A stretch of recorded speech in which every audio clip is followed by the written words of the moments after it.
So everybody, welcome to the Daily Crossing. I want to slow down this a little bit because I want to speak to you about something that for many years, a lot of people ended up describing the Crusades as a dark moment of the Catholic Church. I'm going to argue for the fact that it was a dark moment for humanity across the board, right? For all the religions, for the simple fact that we were doing then something that apparently we haven't learned from, we're still doing today, which is killing each other. And worse than that, we're still killing each other for religious reasons.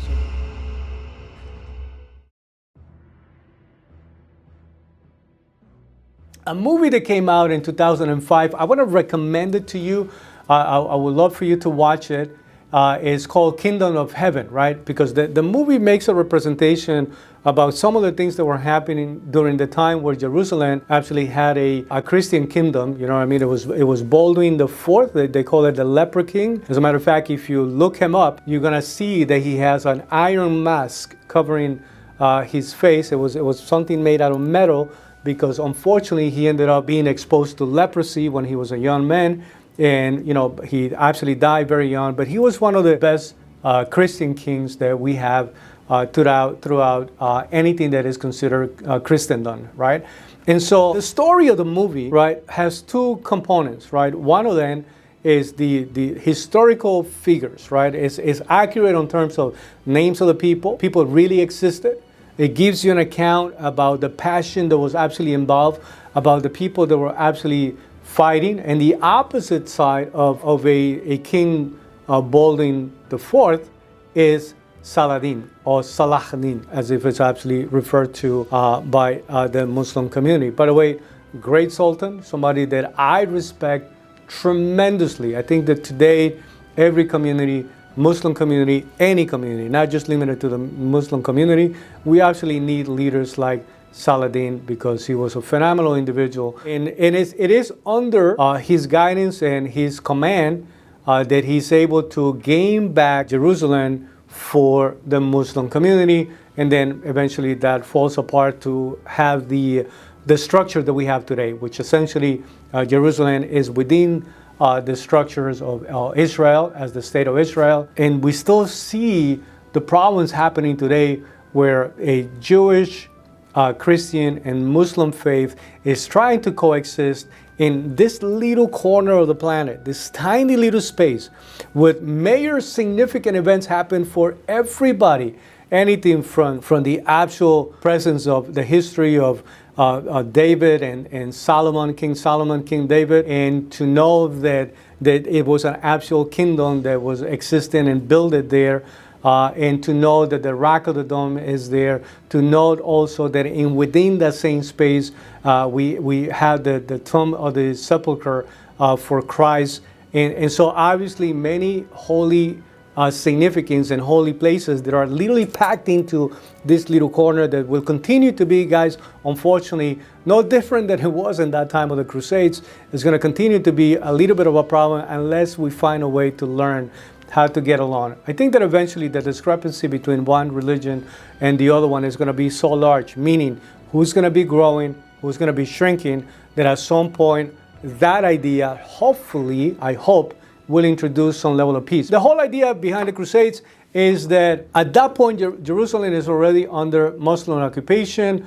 One of the popes calls for holy warriors, and that produces a combination of the Knight Templars and many other people that were so-called holy, nobles, people with some money, people that have the ability to have horses and weapons, people that in some cases had already royal titles. You know, it was the Baron of Ivoli, it was the Prince of, so it was King Richard at some point that got involved in one of the Crusades. So this was something where even noble families will get involved because they will find it as part of the service to God, that it was their duty to participate on that. Now, I'm giving you that little bit of a background just to let you know that the movie had real characters, historically factual about many things, right?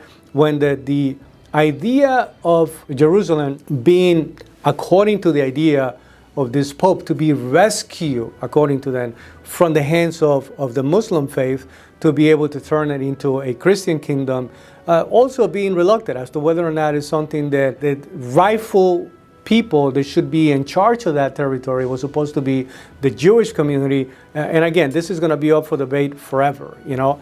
But the fact of the matter is, again, I want to address, and I'm inviting you to watch the movie, because many of those names were factual. Now, here's the interesting thing. In addition to recommending the actual movie, here's a book that I want you to please, if you're going to watch that movie, I'm inviting you to actually get a copy of this book. And the name of this book is The Crusades, according to the eyes or through the eyes of the Arab. And so what does that mean? The Crusades through Arab eyes, right? That means that this book that was actually written by Amin Malouf actually goes into the historical account from the Arab side. This is not a Christian book. This is something that was literally is reflecting what's taking place from the other perspective. Just so that you know, if you read this book prior to the movie, you're almost going to come to the conclusion that the movie probably came out of this book, right? If you also read the book, you're going to realize that the book itself, the real stories of what happened there, was absolutely more beautiful. However brutal the amount of killing, that's what is considered a dark moment of history, right? So many people died. So many innocent people died, like it always happens at every war, and still happening today. So many innocent people dying. But what the account of this book actually will do, in watching the movie, you will realize that some people are true believers. They believe that certain things are supposed to be happening.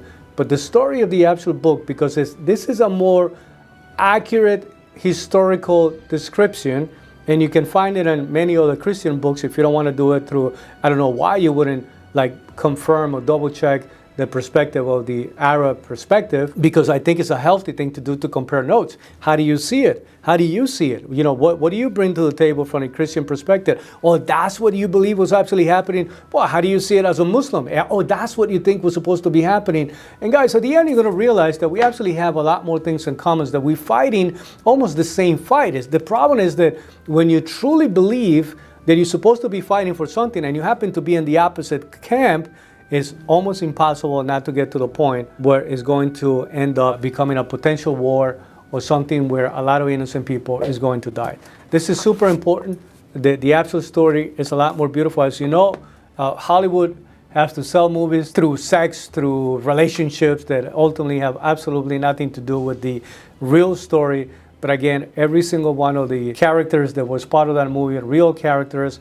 I'm inviting you to buy the book, do two things at the same time. It's going to do a couple of things for you. One of them, if you're a Christian, if you're Catholic, by the way, if you just love history, if you absolutely appreciate history, and even if you're a Muslim, right, if you're trying to understand what were people thinking along those lines, if you actually, even as a Muslim, don't know enough about Saladin, I'm inviting you to look into your own history.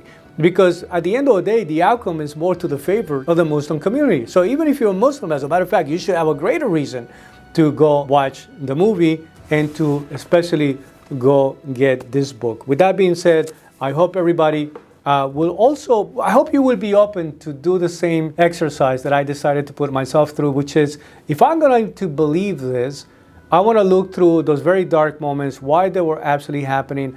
Again, I do not believe that the call to action was the mistake. I understand why that call to action, I understand why the Crusades had a purpose to be. I understand the role that they played, and we can argue until the cows come home what part of it was helpful and what part of it wasn't. And what I will not argue against is the fact that unfortunately a lot of innocent people died. I'm not going to argue against the fact that, as always, we always have the choice to do things better with less violence, having the ability to negotiate better terms so that the innocent didn't have to die at the levels and the scale that they did. But again, those rules still apply today. We should be able to negotiate better terms.